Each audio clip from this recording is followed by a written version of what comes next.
আসসালামু আলাইকুম। সবাই কেমন আছেন? আশা করছি সবাই আপনারা ভালো আছেন। অনেক ভাই আছেন যারা কোরিয়ান লটারিতে নাম আসে নাই বলে মানসিকভাবে ভেঙে পড়ছেন, মন খারাপ। আমি এতবার লটারি ধরলাম, আমার নাম কেন করে লটারিতে আসে না, আমি কি কোরিয়া যেতে পারবো না? এবং অনেকে আমাকে কোশ্চেন করছেন যে ভাইয়া, লটারি ছাড়া কি কোনোভাবে কোরিয়াতে আসার কি কোনো উপায় আছে? হ্যাঁ, অবশ্যই আছে, কেন থাকবে না। 2022 সাল থেকে 21 সাল কি 22 সাল থেকে, হ্যাঁ আমার যতটুকু মনে পড়ছে না সম্ভবত, হ্যাঁ গত বছর থেকে অর্থাৎ 22 সাল থেকে নতুন এক সিস্টেম চালু হয়েছে। সেটা হচ্ছে কি ভাষা পারদর্শী সিস্টেম। অর্থাৎ আপনি যদি ভাষাটা শিখে রাখেন তাহলে আপনি সরাসরি পরীক্ষা দিতে পারবেন আবেদন করে। লটারিটা কিছু আসলে লটারি হচ্ছে পরীক্ষা দিতে পারবেন বা আপনি পরীক্ষা দেওয়ার দিতে পারবেন কি না, এটার যে অ্যাডমিট কার্ড, এই অ্যাডমিট কার্ডটা পাওয়া যায় কিসের মাধ্যমে? লটারির মাধ্যমে। আর যেটা পারদর্শী সেটাতে আপনি ডিরেক্ট অ্যাডমিট কার্ড পাবেন পরীক্ষা দেওয়ার জন্য। দুইটা জিনিস প্রায় একই। হ্যাঁ, হয়তো অনেকে বলতে পারে যে লটারিতে পরীক্ষা কিছুটা সহজ হয়, পারদর্শীতে কিছুটা হার্ড হয়। না ভাই, এমন আসলে তেমন কিছু না আমি মনে করি। কারণ লটারিতে সহজ হয়, কতটুকু সহজ হবে?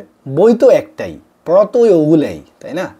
আপনি বরং পারদর্শীটা হচ্ছে আপনি নিশ্চিন্ত যে আপনি কনফার্ম যে আপনি 6 মাস পরে পরীক্ষা দিতে পারবেন। আপনি এখন থেকে একটু বেশি করে পড়লে, ভালো করে পড়লে আপনি ভালো করতে পারবেন। তাহলে লটারিতে হচ্ছে অনিশ্চিত। লটারিতে আপনার নাম আসবে কিনা আপনি জানেন না। যদি এসেও থাকে তাহলে সেটা হয়তো দেখা গেল আপনি 1.5 মাস বা 2 মাস সময় পাবেন। তো এত অল্প সময় আসলে প্রিপারেশন নিলে সেটা কিন্তু আসলে ভালো করা যায় না, তাই না?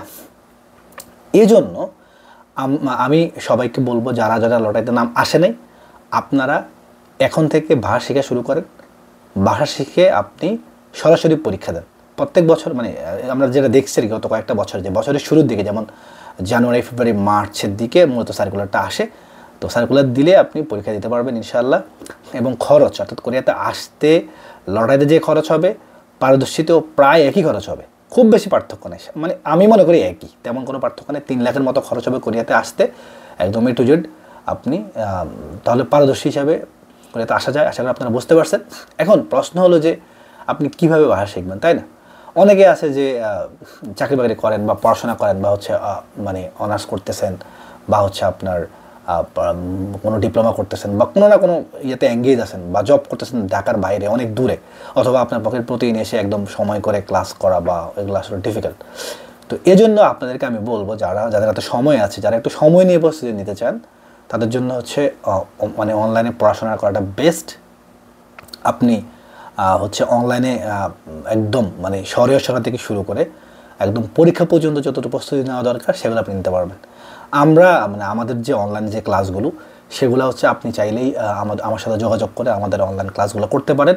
এগুলো আপনাকে একদম জিরো নলেজ থেকে, কোনো কিছু জানেন না, তারপরেও আপনি ইনশাআল্লাহ কোরিয়ান ভাষা শিখতে পারবেন এবং পারদর্শী পরীক্ষায় আপনি পাশ করতে পারবেন ইনশাআল্লাহ। তো আজকের ভিডিওতে এতটুকুই কথা বলবো। আরও যদি কোনো কোশ্চেন আপনারা জানা থাকে, আপনারা ইনবক্সে বা আমার কমেন্টে আমাকে জানাবেন। আর সবাই ভালো থাকবেন। সে পর্যন্ত আসসালামু আলাইকুম।